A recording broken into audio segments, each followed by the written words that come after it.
Welcome to another episode of Coder Conversations. We got Brian Goodspeed back with us. Welcome back to the show, man. And thanks, Kev. Thanks, Kev. Yeah, man, glad to have you back. On the last show, we kind of got into unemployment a little bit and Hmm. how we dealt with it. So this show, I kind of wanted to dive a little deeper into that subject because a lot of people are going through unemployment right now, and a lot of people are losing hope. They're looking for strategies on how to survive. So Absolutely. uh, yeah, let's just dive into that a little bit. So, just to give a recap, both me and you were recently unemployed not Right. too long ago. Me about a year ago, you a little more recent. Yep. And, it's trying times for both of us. We never been through unemployment quite like that.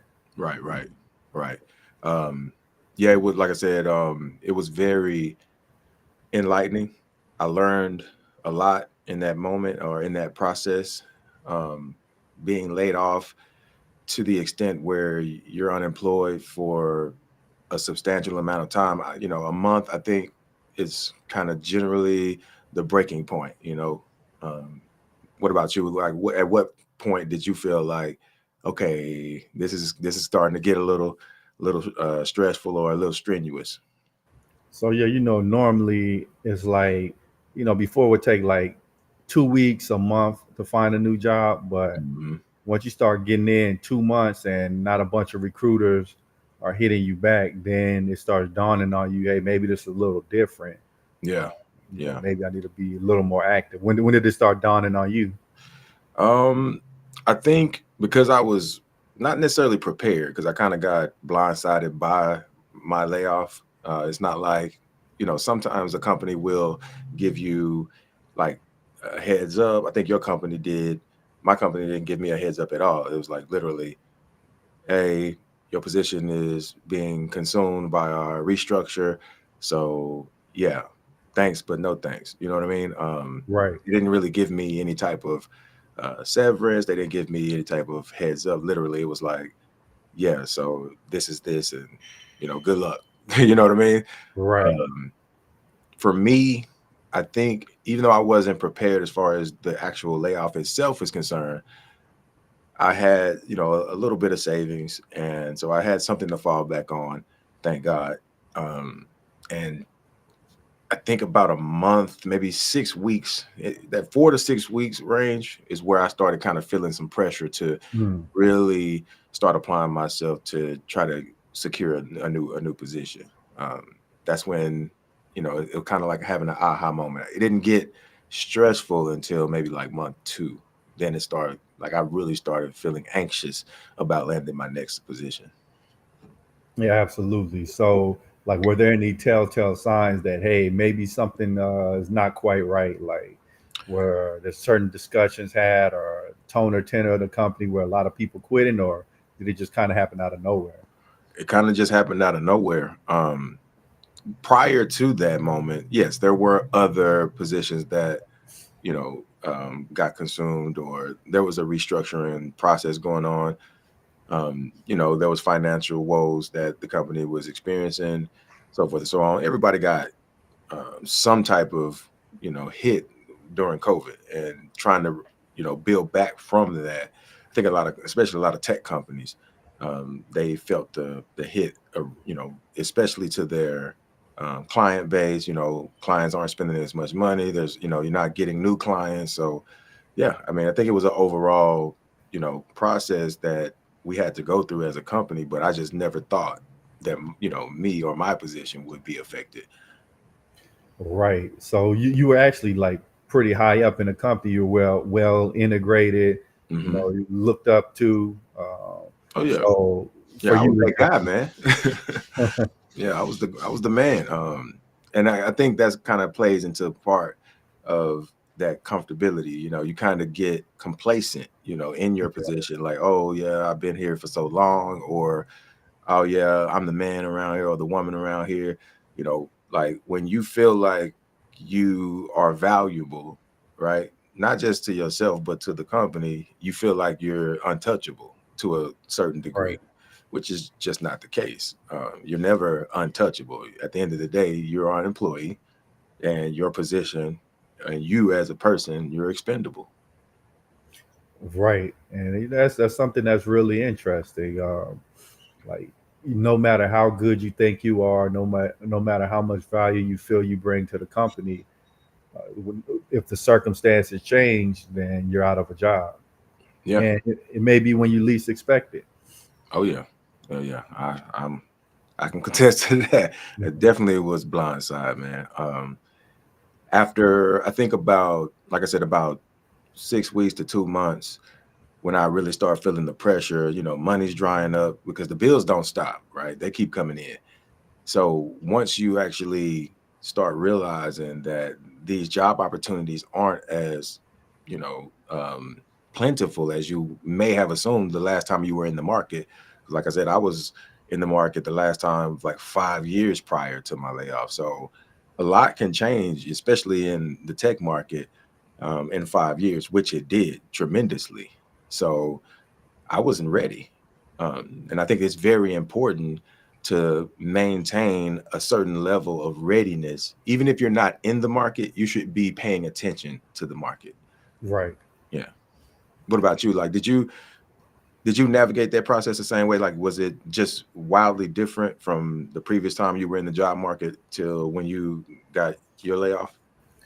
Okay, so like with me, it's around the time with the tech companies they were doing all these layoffs, but I thought I was safe because it was Broadcom is a player that's heavy in the AI field, and as we all know, AI companies are taking off, like Nvidia, etc. So I Yeah. kind of felt like I was safe, but I still got the notification that I'll be losing my job, and at least I had a bit of time to prepare, and they gave me some money to fall back on.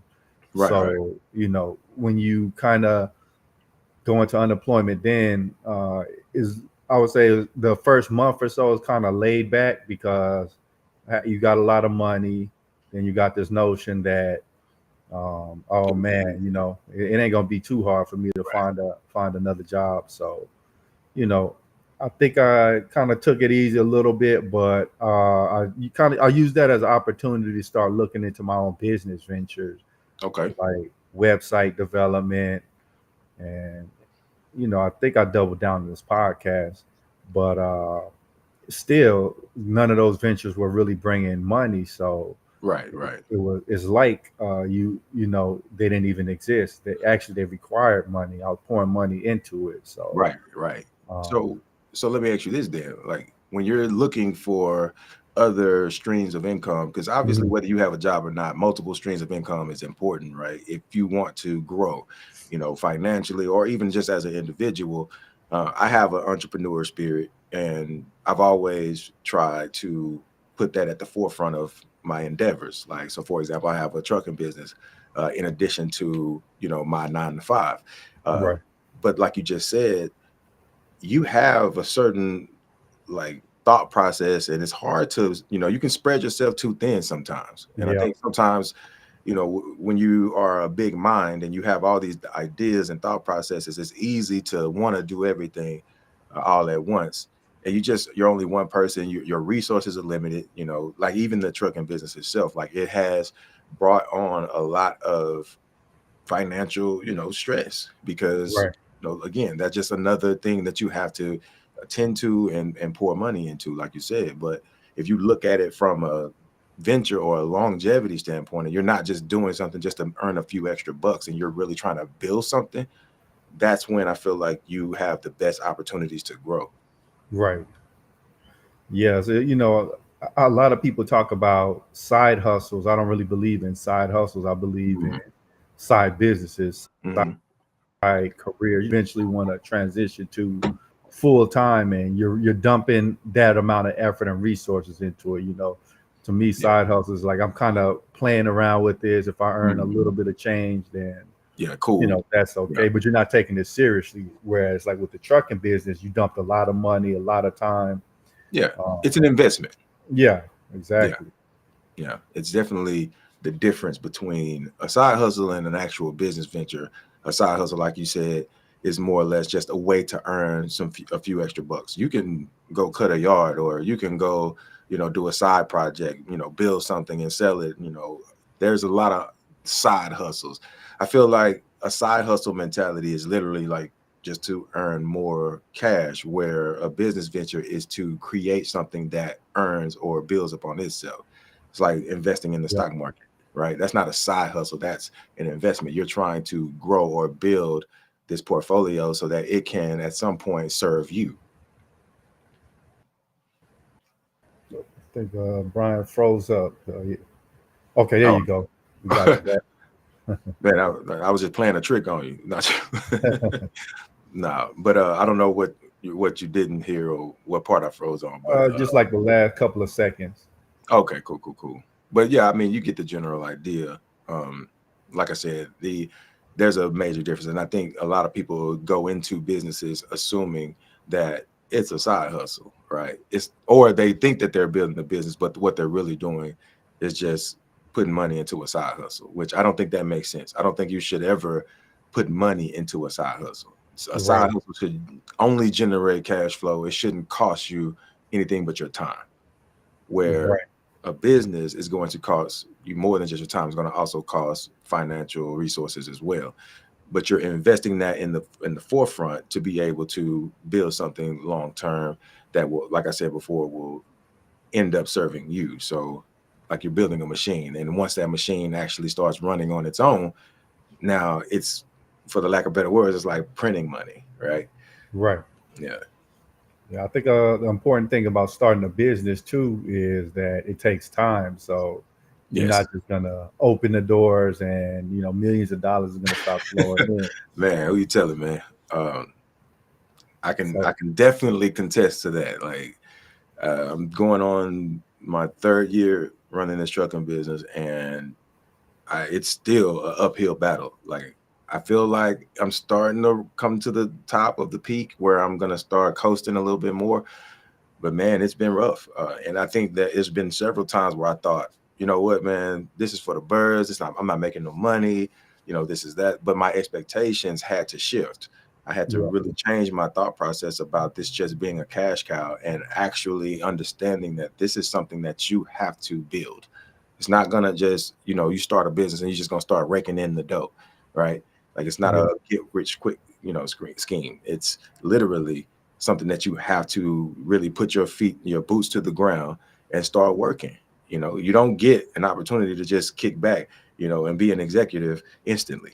Like, that has to come with trial and error. You're going to lose some money here and there, but I don't look at it as losing money, because if you stick with it and don't give up, Right. and you actually believe in what you're doing and just adjust and start acclimating yourself to the process, you're not losing money, you're investing money. And you have to have that mindset. Yeah. Have you That's ever have you ever done that? Like, as far as like a business venture? Yeah, I mean that's a really important point that you brought up because most small businesses, I believe they say it takes 5 years before they turn a profit. Yeah, that's So, the like average. even with this podcast, I haven't generated a dime from it, but slowly but surely, it's garnering traction, and pretty soon it's going on radio and TV. So now I'm starting to see the fruits, but this was years later. Right. you know. But in the meanwhile, I've been investing a lot of money into equipment, Mhm. subscriptions, a lot of time, and you're going to labor for a long time before you start to see the results of your efforts. And like you mentioned, you just got to keep going. So, what Yeah. was it that made you keep going when you didn't really see any fruits from it? Honestly, if I had to play it all back in my head in my weakest moments, I couldn't fathom throwing everything away. Like, Mm, all the work and resources and time and effort that I put into building the business, and it's still under construction. Don't get me wrong, but it's like if you were building a house, right? You pour the foundation, you got the plumbing and everything, all the rough ends, you got your framing up, and all of a sudden, half of your framing gets knocked down.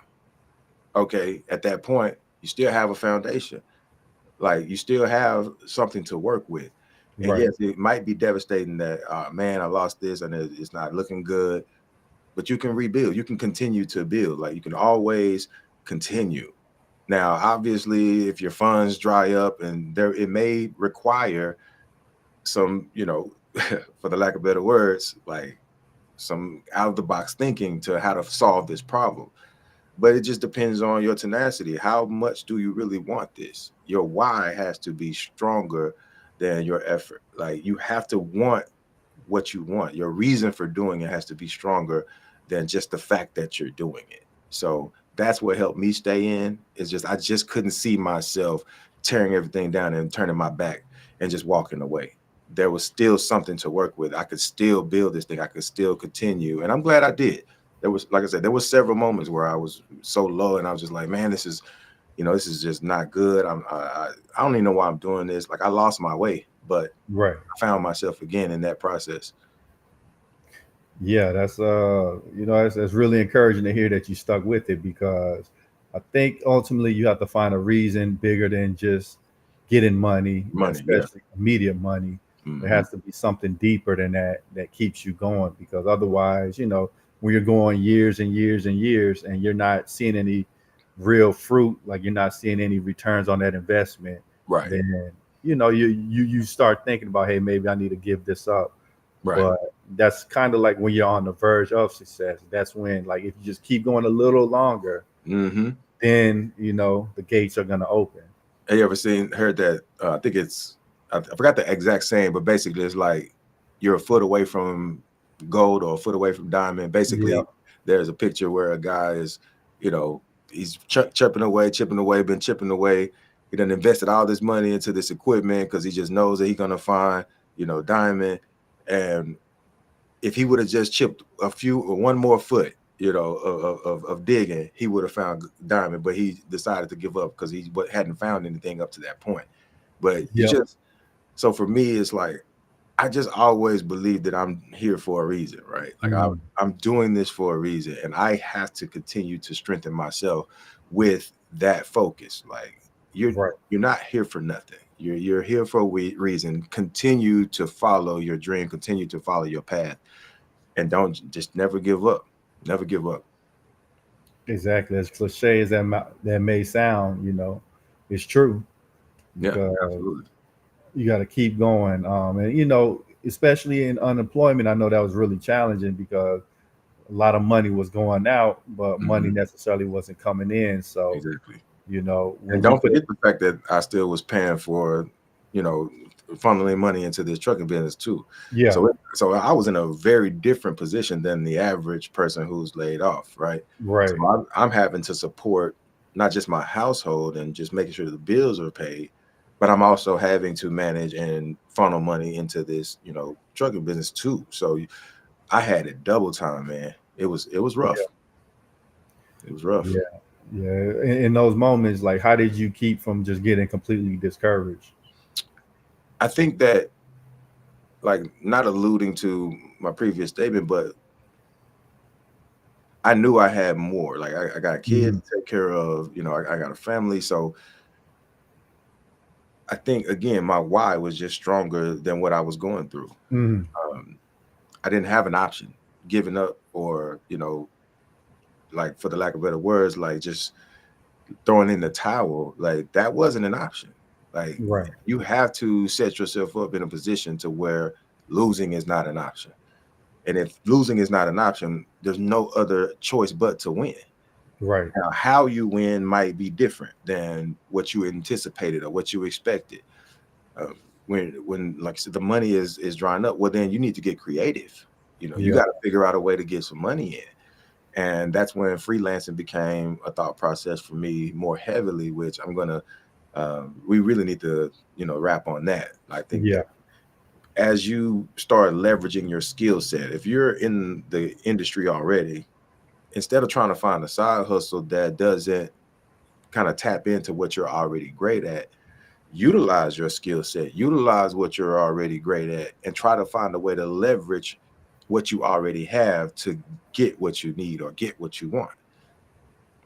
exactly. Because you already got that skill set, so you're not spending a lot of time trying to Mhm. develop something new, something out of your forte. So you might as well just utilize something you've been spending years developing anyways. But Absolutely. it just takes the motivation to get up off the couch and get it going. Yeah, yeah, yeah. Do you think freelancing is a viable option to not be just a side hustle, like to actually build a business in that realm? Yeah, I've known someone who they're a business owner now and they do consulting work. So Mm, if you're really good at freelancing, it turns into your own consulting firm, your own consulting business. And, you know, obviously it takes time just like anything else. You're not going to go right out the gate getting all these amazing clients. So, you right. might even have to do some free work. Like, Mm, I built a couple of websites for free. And, really, is it free? Like, I'm not getting money, but I have something in my portfolio to show, like, hey, this is what I can do. right. That goes along with the investment part, right? It's not, Exactly. if you continue to build on that, it's never a loss, or you're not losing anything. So you're saying, oh, I spent time doing this and I didn't get paid for it. That's fine, because you're not doing it to get paid. You're doing it to build your brand. You're doing it to invest in the future of your product and who you are and Mhm. what you have to offer. Because we talk about not getting paid for your efforts. How many times have you done side projects, it never went anywhere, and you just learned something from it, right? You Right. didn't expect to get anything, but because you're doing it just under your own merit, nobody's telling you, oh, I want this or I need that, but you're still just learning on your own for free. Like, you're not getting paid for that. So I look at it at the same way. Like, I'm not getting paid for this. However, there is still an importance of this Yep. process to build what I'm trying to build. Absolutely. And, just that ability to invest in yourself, that's what separates the mediocre from the good from the great, and the great from the excellent. Like the excellent, they're willing to invest a lot in themselves, even without immediate return, because they know that it's going to pay off in the future. So, There like, it say, is. for example, you want to start a business.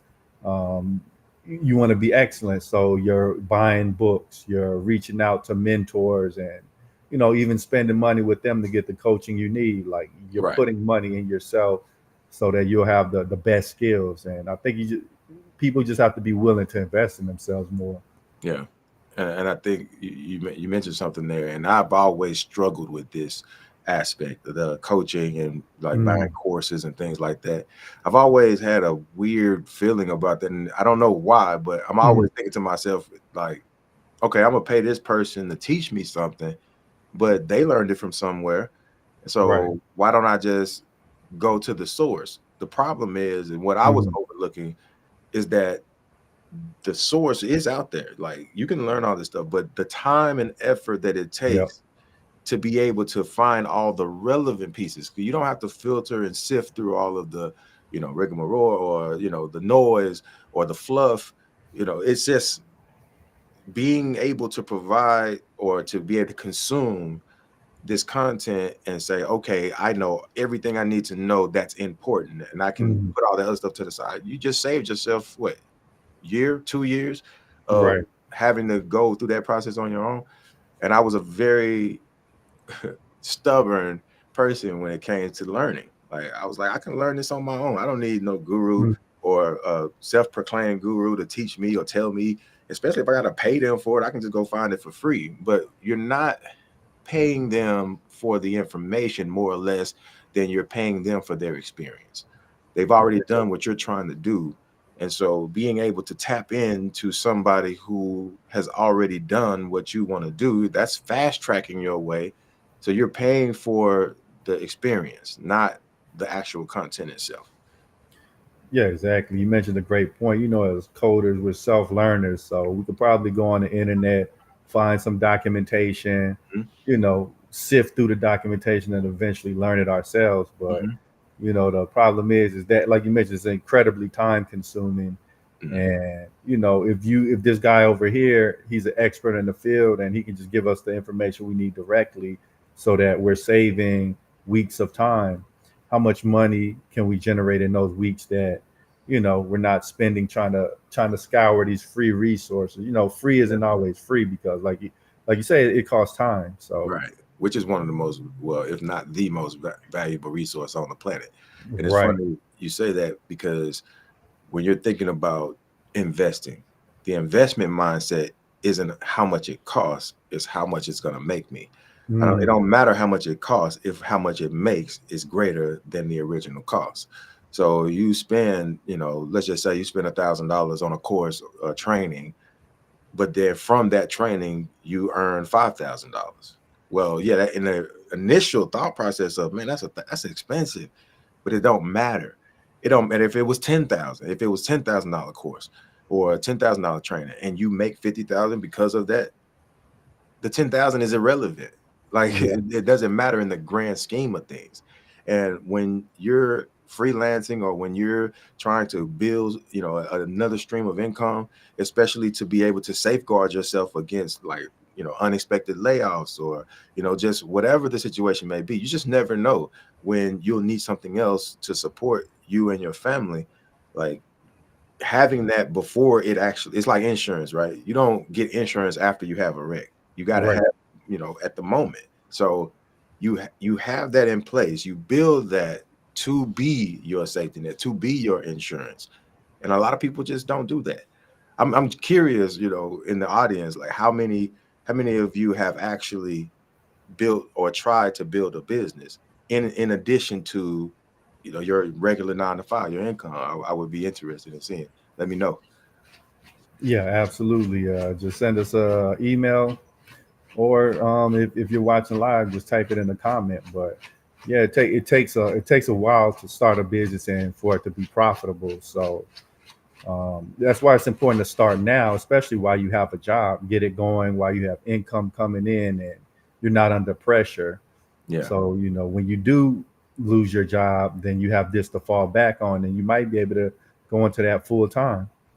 So if you had a tier list of Mm. best uses of your time, as far as, I'm not gonna, like, building another stream of income, what would you say in today's time? I would say give me three things that you feel like in our industry, in our, Mm. um just being laid off as a Okay. coder. Yeah, what do you feel like would be the top three things you should try to focus on to build a business? Okay. So I would say, like, initially, you need visibility. Somebody has to see what you're doing. So investing time on platforms like LinkedIn or even something like this podcast, because I've gotten a lot of opportunities just from being on LinkedIn or even somebody seeing the podcast. So, say for example, Free Code Count. Have you ever utilized that site before? Yes, actually, I like it. Okay, Now, I I've tried my best to. It's hard for me to just stick to that, and that only. My mind starts getting, cloudy and foggy. I want to create. I want to build. right. But sometimes, yes, I feel like that's very important. But proceed. So, okay, yeah. So yeah, the owner of Free Code Camp, Quincy Larson, he actually hit me up on LinkedIn one day and invited me to come on to his podcast. So, Oh, okay, you know, if nice, I would have never been posting on LinkedIn, if I would have never been visible, I wouldn't have had that opportunity. gotcha. And it's not only in the digital realm; it's just like networking, marketing, meeting people. Mm, So, in order for the opportunity to meet your skill set, you have to be where the opportunities are, and you're never going to have that opportunity come to you. It's not going to come to your front door. You got okay, to be out and about meeting people, so visibility is super important. right, right, Two, I would say constantly developing your skill set, because in our industry you can't have the same skill set that you started with. It's not like you learned this once and then you coast the next 30 years with this knowledge you learned in, like, college. right, You right. always got, even you know what I'm saying, like, you decided to intentionally take this job that you got now because it's something different. Like, Right, typically you did Angular, now React. right, right. Yeah, So you're dramatically expanding your ability to find new opportunities. yeah. And So I definitely believe that, like, wholeheartedly, being like ingrained into the ever, so it changes constantly. Technology doesn't wait for no one. And when you think about how fast technology moves, especially in software engineering, because like in a matter of a year, you might get a completely new version of Angular. And in that new version, things could change, you know, so many different concepts or features may be added or removed, or, you know, it just completely transforms. Like you never know. Like it could be the very next release, and then what you know is obsolete. And then when you start going from one framework to another, as I did when I went from Angular to React, like even though I feel very comfortable in that transition, it's still a transition nonetheless. I could have done a much better job of being prepared and learning React in a more active way versus just dabbling in it and truly taking on that as a intentional thing to learn. Like I never did that until now. Like when I had opportunities for React and no opportunities for Angular, it's like, man, I need to learn this stuff. You know what I Right. mean? Like I can't play around because most of the opportunities that I'm getting are React. And I don't care what anybody says. Even if it says React or Angular, if it's a React position, they want you to know React. Right. Right? It was so many interviews I went on, and I feel like I got overlooked. I didn't even get a chance to get interview opportunities because I didn't have React professionally on my resume. And Right. even just the few people that I did get an opportunity with, just to talk, that initial talk, the first thing they is like, have you ever used, you know, React? And I'm just like, well, I know it, you know, I know React, but I have never used it professionally, and I never hear from them again.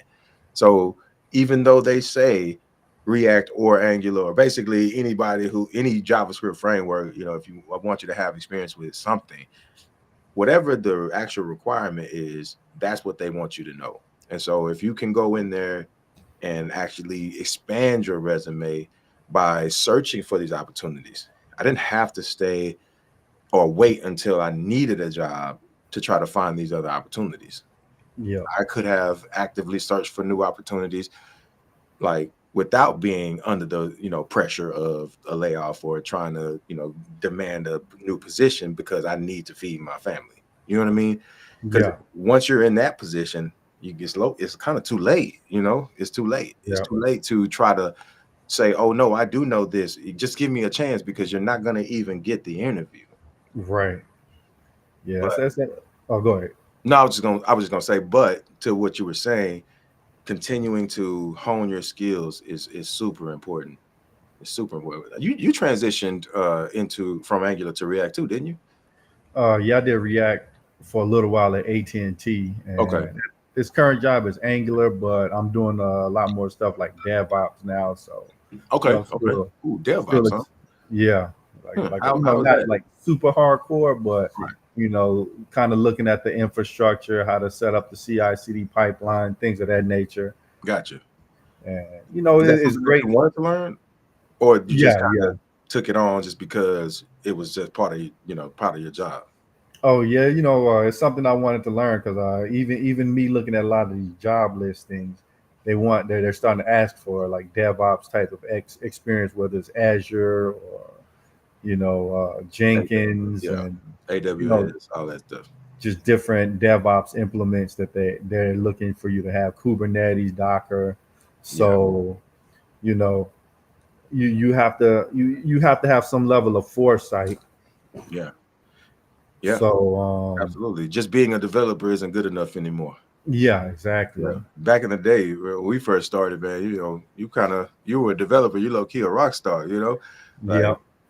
and it's just no longer like there was no such thing as full stack back, you know, 10 years ago. Like you did front end or you did back end, like that was it. But now it's like Right. everybody wants full stack. So continuing to build upon your skill set is so important, not even just from a framework, but in an architecture type space. Like it's not, you have to not just focus on what you do, but you need to focus on the other intricate parts of this whole development process. Like you're saying, DevOps, front end, back end, even, you know, the design process, like building, developing requirements.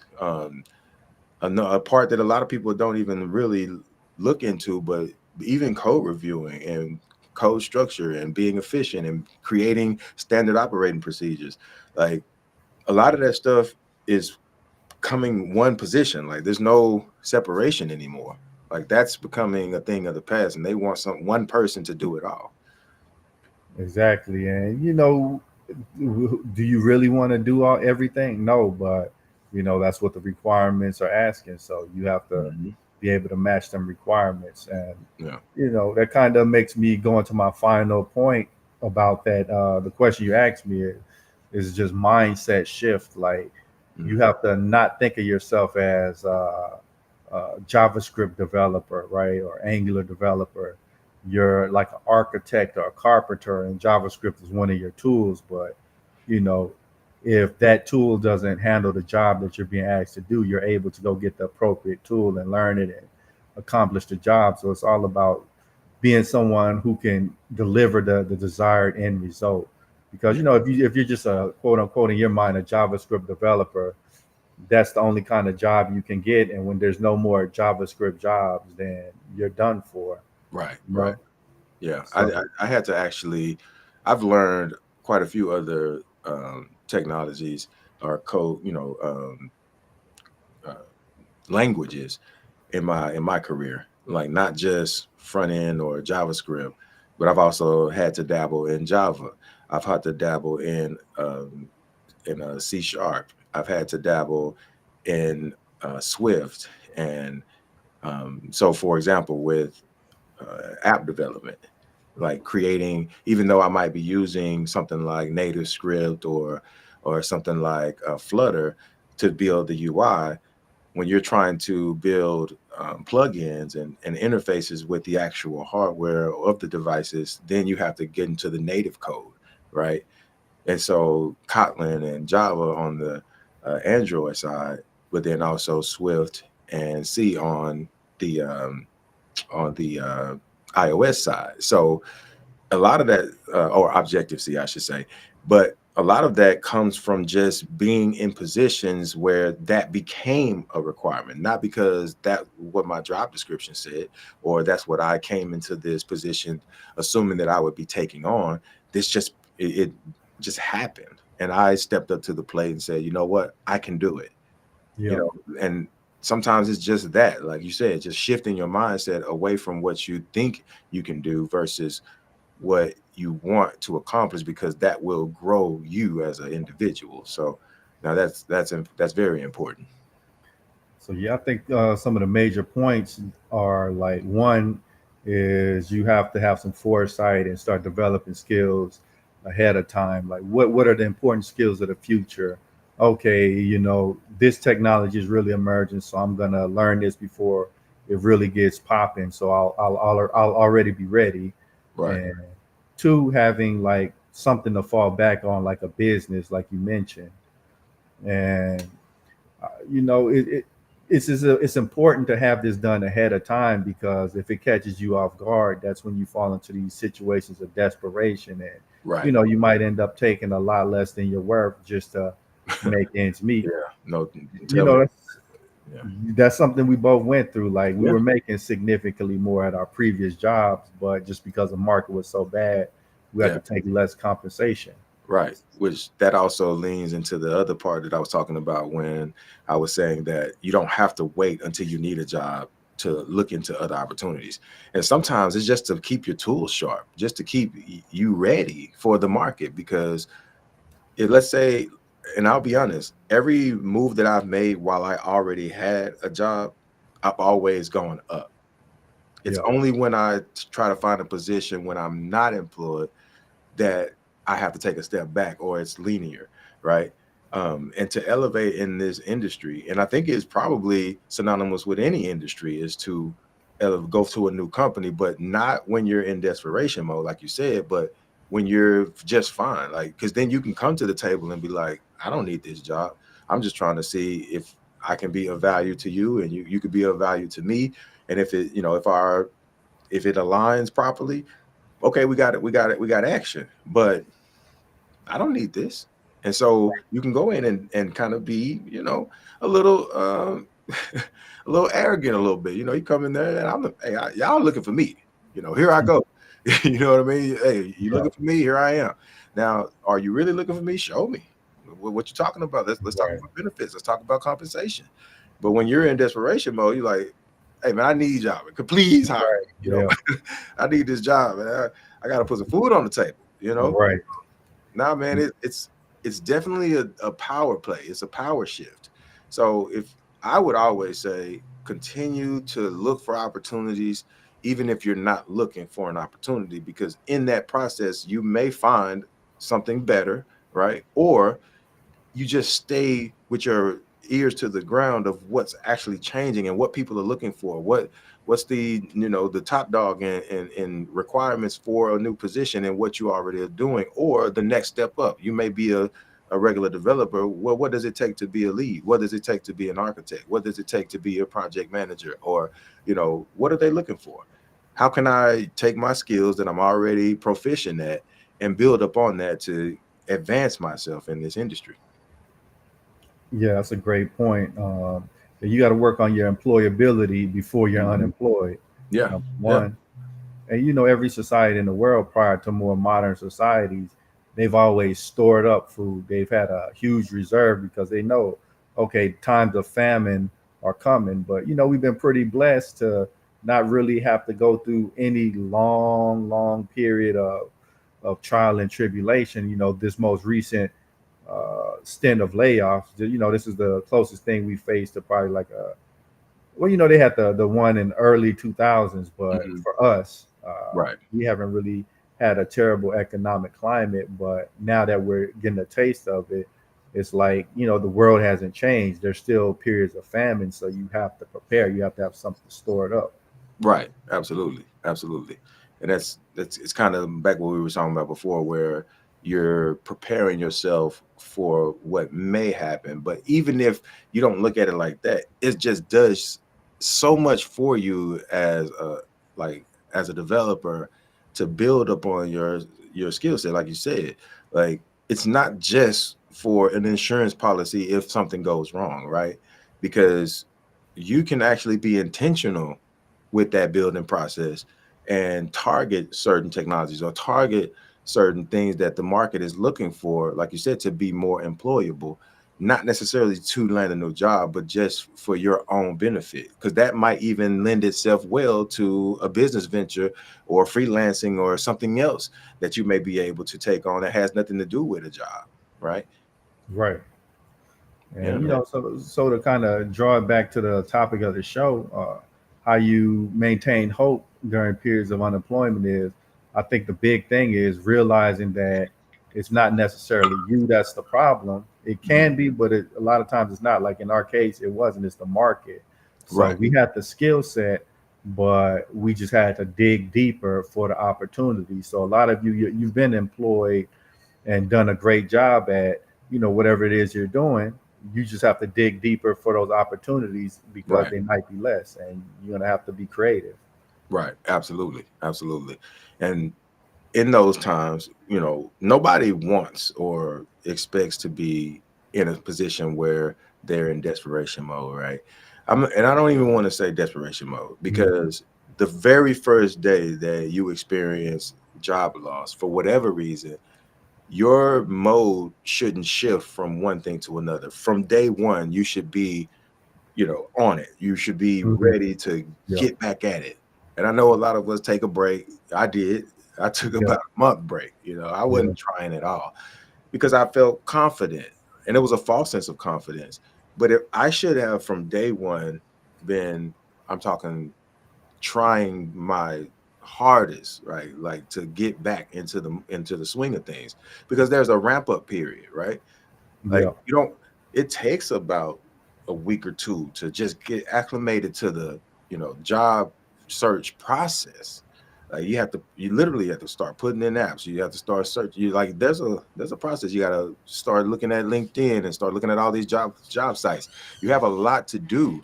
And so when you're looking at the chance to actually land that position, what you need to do is start from the jump. Don't wait.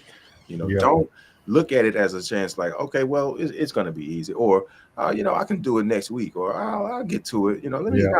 kick back a little bit. Let me enjoy life for a little bit. You should have already been enjoying life. Right. you Right. don't take this opportunity. This is not the time to start enjoying life. This is Yeah. the time to really start putting your feet to the ground and start rolling, because it'll happen so fast. It'll happen so fast. So let me ask you this. When you, because you said, how long were you out? My total unemployment was like 4 months. Okay, so we were generally around the same time frame. I know like yours happened a little earlier, but it Yeah. was about, I think it was about 4 or 5 months for me too. But Right. at what point, like when did you really start trying to find another job? Like when did you feel like you actually said, you know what, I'm gonna actually put forth effort to find a job? Hmm. Yeah, I guess probably a couple of months in, especially when, like typically in the markets before your inbox, you have like 4 or 5 recruiters a day, it felt like. Mhm. But during this market, it wasn't anything. It was like Right, maybe right, one recruiter for weeks. right. And And then you remember, that one recruiter doesn't lead to anything, right? Like they right. hit you up, they get your information, and then next thing you know, you don't hear nothing from them, right? And in my case too, I was doing a lot, not a lot, but a decent amount of interviews, and then and it would be the final round of the interview, and they would just ghost like, oh, the manager's out for vacation, and they never set up the final Like, where do round. you go, to the moon? Like, Right. So that's when it was getting frustrating, because like, okay, I'm months in, I'm passing round after round of interviews, but now all of a sudden, like, you're not even letting me complete the interview process. It almost feels like some games are being played. hmm. So And do you feel like that once you got that interview and you start getting into that process, do you feel like you kind of settled back a little bit in your search, or were you still going just as hard, or did you kind of transition from I think I'm gonna get this one because I'm in this interview process? mm, You know what I mean? Like, so you remember I did get the one with Citigroup, because I mhm, worked with them before, but for whatever reason, I never got a start date. mhm, So it would be like, oh yeah, we're gonna give you a start date, and it went on for like a month. You know what I'm saying? yeah. Like them giving me new start dates, alleged start dates, and it never came. But then I come across a news article of Citigroup is laying off 20,000 people, like 30,000 people, Right, and you're in whatever. the interview process with them for a start date. It's like a revolving door around there, man. You coming in, they're going out, but you just stuck in this whirlwind Right. of this revolving door. You never actually get in, right? So my mistake was I was telling other companies like, hey, I've already accepted this one, Right. and And I so just now you're stopped. not even trying, right? Right. Yeah, yeah. That's crazy, man. And you shouldn't stop trying until you're in the door, until you're in the building, because they can rescind offers, or you Yeah, know. yeah. I've seen it. I've seen it happen before, and it's just funny that that's even a thing, right? Like, Yep. it's easy to kind of let up because you feel secure in this new opportunity, but again, this is not a time where you lax up. Like, I Right. would, and like you said, until you get in the door somewhere, I would continue the process. I'm accepting any and all offers. i'm Right. i'm I'm really in there trying to find my best opportunity, and just because this company said that they're going to give me one doesn't mean they're actually going to give me one. And it could be that they're not even the best opportunity. It could be, remember that digging, Right. you 1 foot away from a better opportunity, but because you found this one, like, okay, that's good enough. No, keep going, keep trying. Right. Because if you think about it, you said that you started really trying about 2 months in, right? Yeah. Right. Probably And around 2 months. after you actually tried, it took you about another 2 months, right, to actually secure Exactly. your next position. How different do you think it would have been if you would have done what you did at the second month mark, at the first day mark? But I might have gotten something a little sooner. You know what I mean? Because I would have been I wasn't prepared for the fact that the tech market is nowhere near what it was. Hmm. It was extremely dry. So I probably would have expended more effort and, been able to jump on something a little earlier. Right, So, right. that's the important point. The layoffs, especially in this climate, they're not vacations. Like maybe if it's a booming tech market and you got 20 guys in your inbox saying, hey, you want to work for this company? Okay, Right. maybe then. But uh, now I'm prepared to, as soon as I'm let go, I'm hitting the ground Yeah. running, and I'm Yeah. finding a way to generate some income, whether it's driving Uber or Yeah. Do something. freelancing. Yeah. And Yeah. file for Absolutely. unemployment. That's a big thing. And Okay. Yeah. Absolutely. just Absolutely. left with You like, talking to me? You talking to me? I'm talking to me too. Like I was just leaving money on the table because I'm like, oh man, I'm gonna give me a job. Like this is too much of a hassle. So Right. Right. I don't feel Right. like going through all that. Yeah. So I would put it like this. So here's the blueprint, right?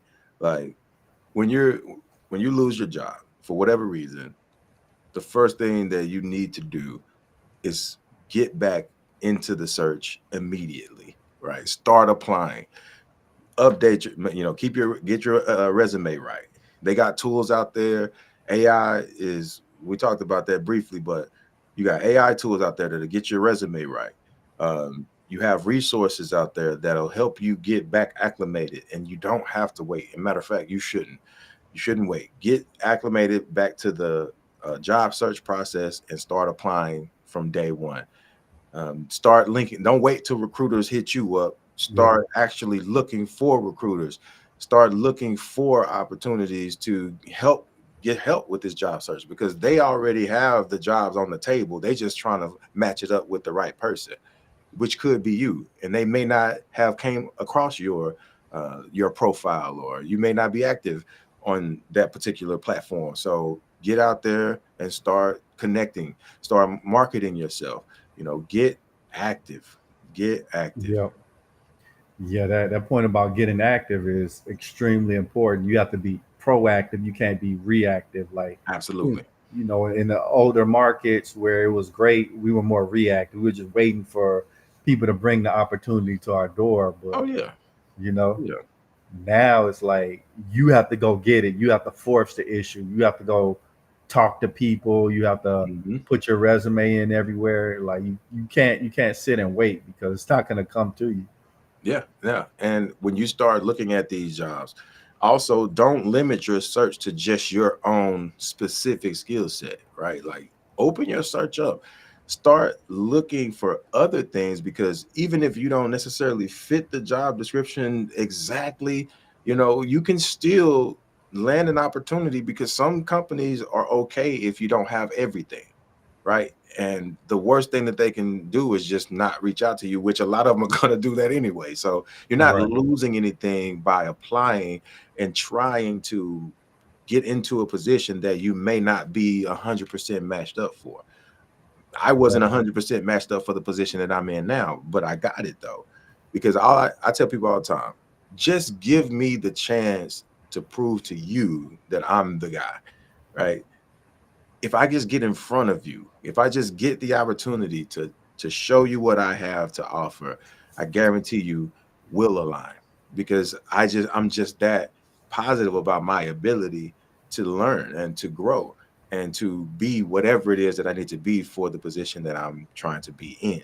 And so being malleable and being able to actually take on tasks that you may not be acclimated for is a super valuable resource to any company. Right. If you're the person that they can come to and say, hey, we don't know how we're going to do this, what do you think? And I'd be like, don't worry about it, I'll figure it out. Man, that's so valuable. And that's what I was at my previous company, and I feel like that I can be that in my current, right? Like, Right. because I just know me. And if you have that level of um, like dynamic ability to just be able to take on whatever, even if you don't know it at all, but I can figure it out. That's where you're really gonna shine. Yeah, absolutely, man. And my I would say my final point is be humble because you know you can always once you get the sometimes you're gonna have to accept jobs for less than you feel you're worth, or Yes. maybe a job in a completely different field. Like, okay, I've known this project. I've seen the story of this project manager worked for these big companies, and now he's working at Walmart. You might Right. say, "Oh man, why is he working at Walmart? Because he needs money." So You Right. know, soon as you get unemployed, try to find a way to bring some income in, because that's not a, you don't have to be there permanently. You know what I Right. mean? Right. You need some income coming in so you're not in a situation of desperation. And in the meanwhile, you're still looking for a high quality job.